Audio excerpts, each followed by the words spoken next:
Cette capsule vidéo porte sur la factorisation par la méthode somme-produit. La première chose à savoir sur cette méthode-là, c'est qu'il s'agit d'un truc. Autrement dit, ce n'est pas une méthode infaillible. Toutefois, lorsque la méthode va fonctionner, vous allez beaucoup gagner en temps et en efficacité pour factoriser une certaine catégorie de trinômes, des trinômes à coefficient entier, donc à la base.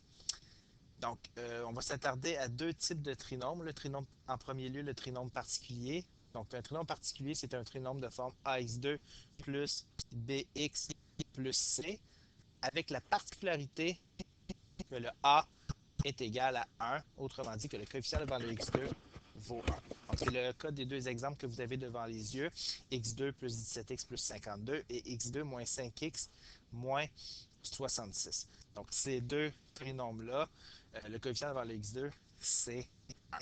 Pour bien comprendre le fonctionnement de la méthode somme-produit, on peut fonctionner dans le sens inverse, donc s'attarder au résultat, par exemple, du produit de deux binômes. Par exemple, je vais faire un exemple ici, x plus 3 fois x plus 2. Donc, c'était un petit exemple simple.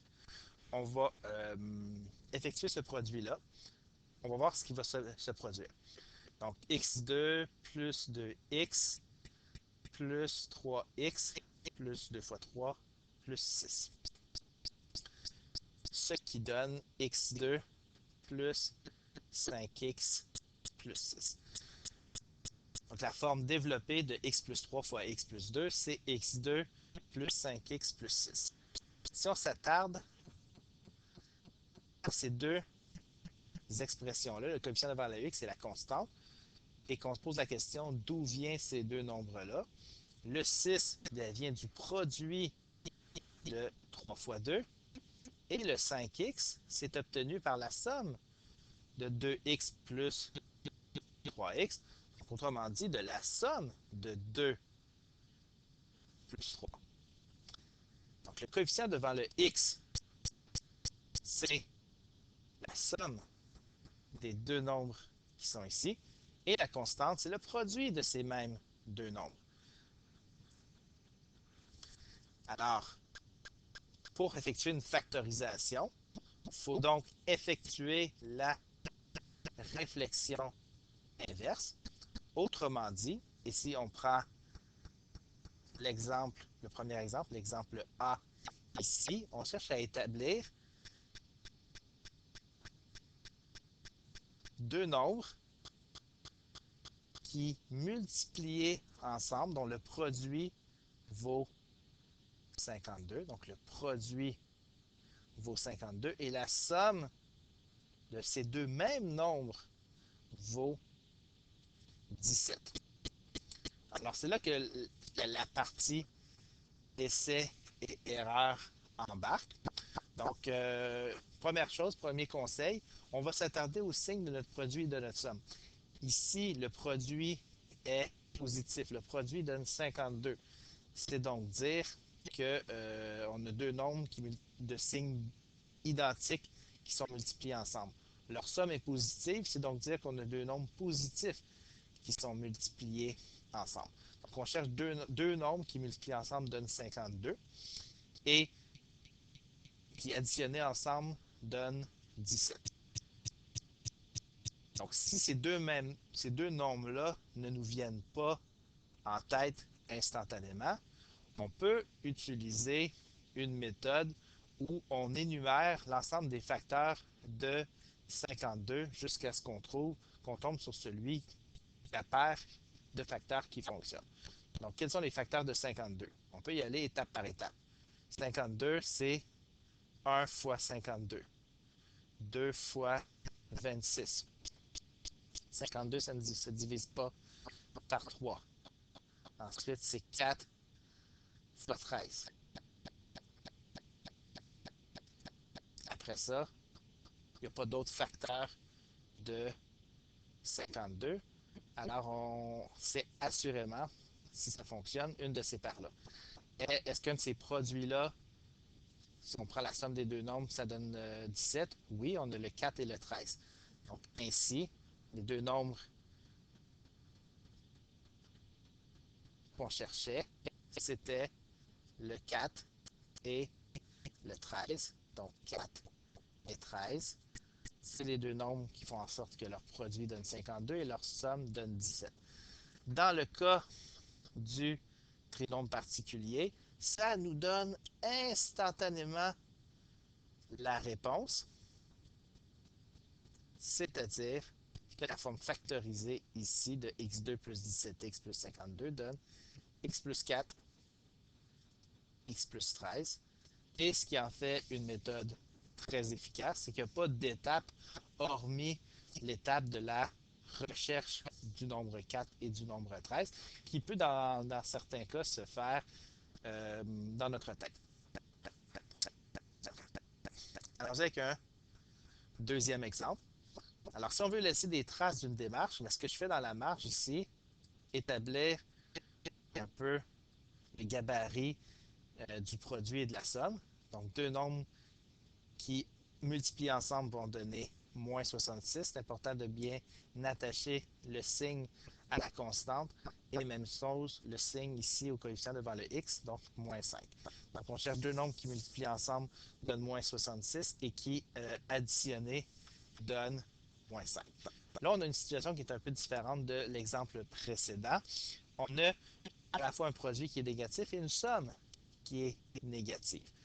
Le premier constat qu'on doit faire, c'est que le produit négatif implique nécessairement que les deux nombres qui sont multipliés ensemble ici seront de signes différents, un positif et un négatif. Et donc, que si on fait ensuite la somme de ces deux nombres-là, du positif et du négatif, la somme d'un positif et d'un nombre négatif, en fait, c'est leur différence.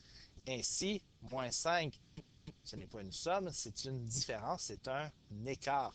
Alors, on cherche deux nombres dont le produit donne 66 et donc l'écart est 5. Donc, il y a une petite nuance ici à apporter à la méthode. Un peu comme précédemment, on peut y aller. Si on voit tout de suite c'est quoi les deux nombres en question, super. Mais si on ne les voit pas instantanément, on peut y aller à une méthode où on énumère tous les facteurs de 66 ici. Donc 66, c'est une fois 66, deux fois 33, trois fois 22. On continue.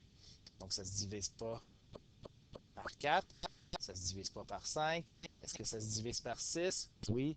6 fois 11. Notez que j'ai fait abstraction du signe moins pour l'instant, mais je garde en tête qu'un de ces deux facteurs-là va être négatif euh, au final. Donc là, je crois qu'on a fait le tour de tous les facteurs possibles euh, de 66. Est-ce que l'une de ces paires-là, leur différence est 5? Oui, 6 et 11. Donc l'écart entre 6 et 11, c'est 5. La question maintenant doit se poser, lequel des deux est négatif? Je peux quand même commencer par écrire que mes deux nombres en question sont 6. J'ai dit 6 et 5, pardon, je voulais dire 6 et 11. Donc 6 et 11. Il y en a un des deux qui est négatif. Est-ce que c'est le 6 ou le 11? Si on met moins devant le 6, ça ne fonctionne pas ici avec la somme. Moins 6 plus 11, ça donne plus 5. C'est donc l'inverse, le contraire. Le signe moins est pour le 11. Donc 6 fois moins 11 donne moins 66. 6 plus moins 11 donne moins 5. Donc il s'agit de nos deux nombres qu'on va mettre ici, un peu par magie, dans notre forme factorisée de notre trinôme particulier, x plus 6 et x moins 11. Notez que dans les deux exemples que je viens de faire, à l'image de tous les cas de factorisation qu'on a vus précédemment, on peut en tout temps effectuer le produit pour valider que le résultat donne bel et bien le trinôme qu'on avait initialement. Soyez très vigilant avec l'exemple qu'on vient juste de faire. Ici, l'erreur la plus fréquente consiste à inverser les signes. Donc, prenez toujours un petit instant pour vérifier votre réponse. Donc, la méthode du trinôme particulier est super intéressante, super rapide, mais la méthode somme-produit peut aussi fonctionner dans le cas d'un trinôme général, autrement dit, dans le cas où le coefficient devant le x2 est différent de 1. Dans ce cas-là, la méthode va s'inspirer des mêmes éléments, du même principe, trouver un élément qui donne un produit, trouver un élément qui donne une somme, mais il va y avoir certaines nuances qui vont faire que la méthode va être un peu plus lourde et va impliquer, entre autres, une mise en évidence double. Donc, la première chose, OK, je vais y aller directement avec l'exemple ici. Donc, je vais chercher un produit et une somme.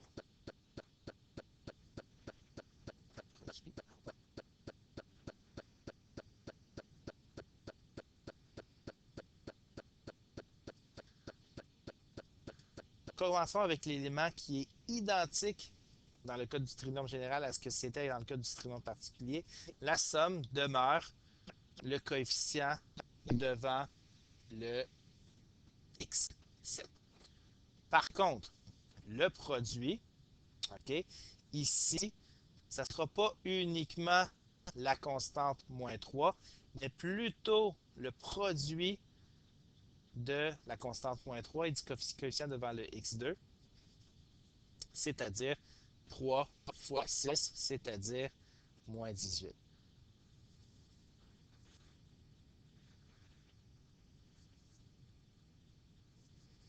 Donc, moins 18. Donc, ce moins 18-là, c'est 6 fois moins 3.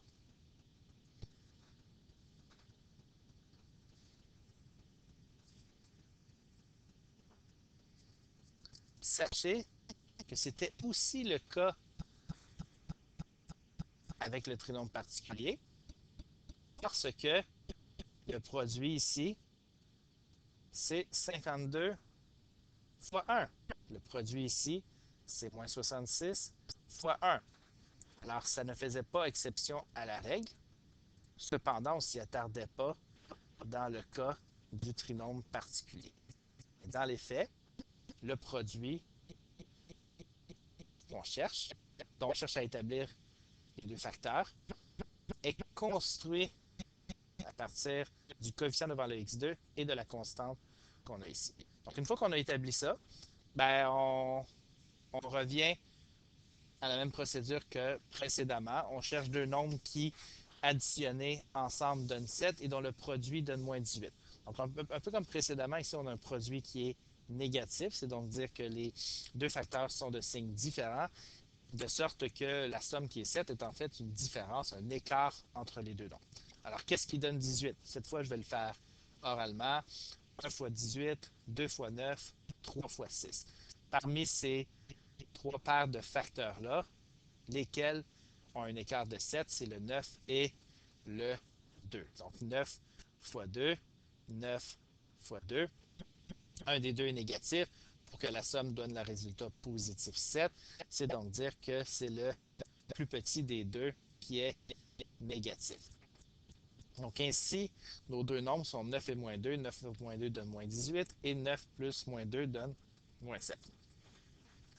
L'erreur la plus fréquente pour, pour ceux qui sont habitués d'utiliser la méthode somme-produit dans le cas du trinôme particulier, c'est de prendre le raccourci suivant x plus 9 fois x moins 2.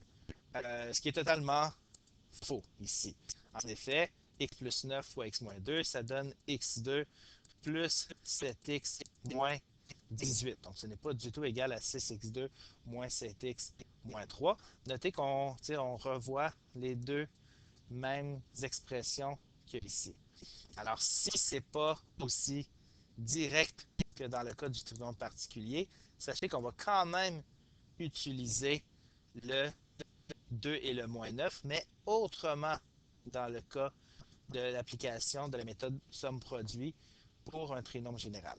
Ce qu'on va faire, c'est qu'on va décortiquer, décomposer le terme du milieu.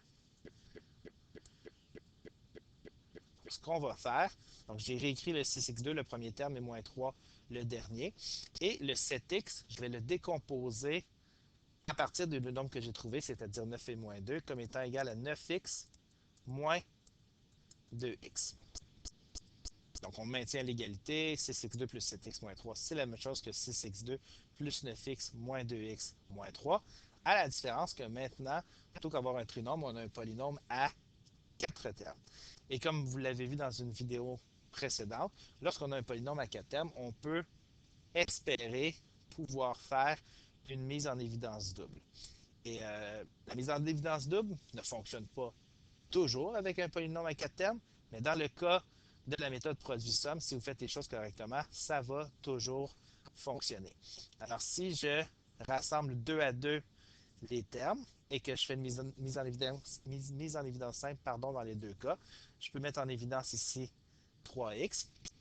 Il va me rester dans la parenthèse 2x plus 3. Et ici, qu'est-ce que je peux mettre en évidence? À première vue, rien, hormis peut-être moins 1. Donc, si je mets moins 1 en évidence, qu'est-ce qui va me rester dans la parenthèse? 2x plus 3. Donc là, on valide que la mise en évidence double fonctionne en réalisant que ce qu'il y a dans la parenthèse ici est identique. Donc, une fois que c'est le cas, on met en évidence cette fameuse parenthèse-là. Donc, 2x plus 3 et on a ensuite 3x moins 1. On peut faire la vérification. Donc, si je fais 2x plus 3 fois 3x moins 1, que je distribue 2 à 2, j'obtiens 2x fois 3x, 6x2, 2x fois moins 1, moins 2x, 3x fois 3x plus 9x, 3 fois moins 1, moins 3. Autrement dit, 6x2 plus 7x moins 3, mon trinôme initial. Donc, ce qui valide ma factorisation. Alors, je fais un dernier exemple. Cette fois, avec le trinôme 3x2 moins 16x moins 12. Donc, je vais me faire mon petit gabarit de produit-somme. Donc, le produit de deux nombres, la somme de ces mêmes deux nombres va donner ici moins 16. Le produit va donner 3 fois moins 12, c'est-à-dire moins 36. Donc, à nouveau, un produit négatif, à nouveau, deux signes, deux facteurs de signes différents. Donc, deux facteurs qui multiplient ensemble donnent 36 et dont la différence vaut 16. Donc, ici, les deux nombres en question, si on les cherche, on finirait par trouver moins 18 et 2. Moins 18 fois 2 donne moins 36 et moins 18 plus 2 donne moins 16. Assurez-vous de mettre le moins au bon endroit. La somme est négative. C'est donc dire que c'est le plus grand des deux nombres qui est négatif. Alors, à l'image de ce qu'on a fait précédemment, ces deux nombres-là, moins 18 et 2, vont servir à décortiquer le facteur du milieu, le moins 16. Donc, on va le décomposer en moins 18x plus 2x moins 12. Notez en passant que si vous intervertissez ces deux termes-là, ça va fonctionner quand même. Le chemin va être différent, mais le résultat au final va être le même. Je vous invite à faire le test par vous-même pour vérifier que c'est effectivement le cas. Donc, on va y aller avec la mise en évidence double. 2 à 2, chacune des paires de termes ici. Donc, qu'est-ce qu'on peut mettre en évidence dans 3x2 moins 18x? On peut mettre 3x en évidence. Il reste dans la parenthèse x moins 6. Qu'est-ce qu'on peut mettre en évidence ici? Plus 2 fois x moins 6, x moins 6, x moins 6, tout va bien. On peut mettre en évidence le x moins 6 et ensuite il reste 3x plus 2. Alors la factorisation de 3x2 moins 16x moins 12, c'est x moins 6 fois 3x plus 2. À nouveau, à l'image de ce qu'on a fait précédemment, on pourrait faire la vérification pour s'assurer que c'est effectivement la bonne réponse.